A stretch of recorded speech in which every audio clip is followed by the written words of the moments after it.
زندگی میں انسان کبھی کبھی کتنا ٹوٹ جاتا ہے، بکھر جاتا ہے، اس کے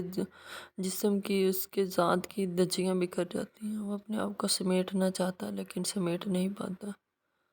اس کو ایسے کندھے کی تلاش ہوتی ہے جس کو ایک سکون میسر کر سکے،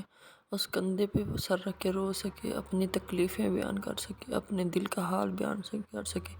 اس کی روح اس کو جھنجھوڑ رہی ہوتی ہے، اس کے آنسو مسلسل گر رہے ہوتے ہیں،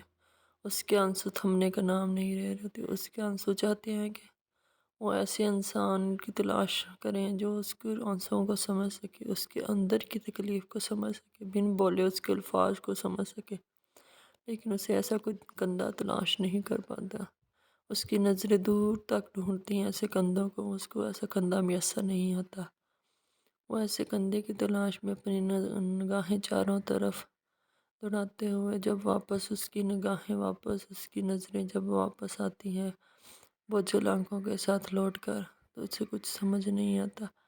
اسے اپنی تکلیفیں بہت بڑی دکھائی دیتی ہیں، اسے سمجھ نہیں آتا وہ کس کو بیان کرے ان تکلیفوں کو۔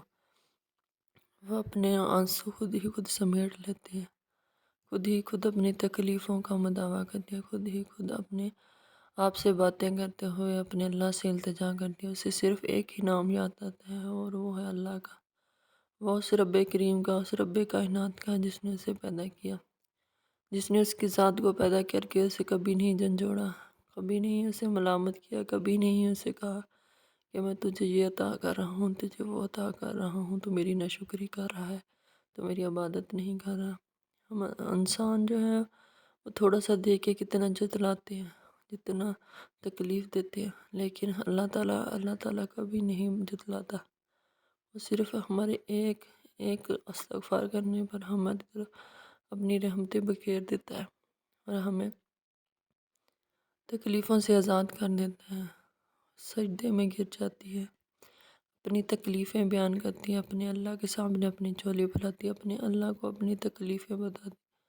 کیونکہ اسے کوئی نظریں نہیں، اس کو کوئی کندھا میسر نہیں آتا، اس کی نظریں ڈھونڈ ڈھونڈ کے تھک چکی ہوتی، جس کو وہ اپنی تکلیفیں بیان کر سکے، جو اس کی تکلیفوں کو سمجھ سکے، تو وہ تھک ہار کے بس اسے یہی ہے کہ اس کا اللہ اس کے ساتھ ہے، تو وہ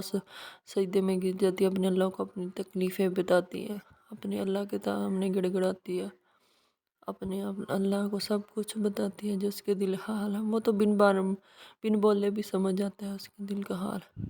کیونکہ اس نے پیدا کیا، وہ تو 70 ماؤں سے زیادہ پیار کرتا ہے، وہ اس کی تکلیفوں کو سمجھ سکتا ہے۔ ایک ماں سمجھ سکتی ہے نا جیسے اپنے بچے کا حال، ویسے وہ اللہ سمجھ سکتا ہے، اپنی ساری تکلیفیں اپنے اللہ کو بتاتی ہے، اپنے اللہ سے التجا کرتی ہے، پھر اس کے دل کو سکون آتا ہے، کیونکہ وہ تو سنتا ہے، جانتا ہے، وہ سننے والا اور جاننے والا ہے، ضرور سنے گا اس کی ہر التجا، وہ ضرور سنے گا اس کی ہر التجا، اور ان التجاؤں کو اپنے حضور میں ضرور ایک نہ ایک دن اس کی التجائیں رنگ لائیں گے، اس کو تکلیفوں سے نکال دیں گے، کہ اسے امید نہیں، اسے یقین ہے کہ اس کا اللہ اس کے ساتھ ہے۔ وہ اسے یقین کے ساتھ اپنے اللہ کے سامنے گڑ گڑاتی ہے، روتی ہے، اپنی تکلیفوں کا بیان کرتی ہے، اس کے اللہ اس کے ساتھ ہے، اپنے رب کے حضور اپنی ہر تکلیف کو بتاتی ہے، اپنا ہر دکھ، اپنا ہر آنسو جو اس کی روح کو اندر تک جھنجھوڑ رہا ہوتا ہے، وہ سارا دکھ بتاتی ہے اپنے رب کو، اپنے معاشرے کے جو رویے ہیں اس کو بتاتی ہے، وہ کسی اور سے بیان نہیں کر سکتی لیکن اپنے رب سے تو بیان کر سکتی۔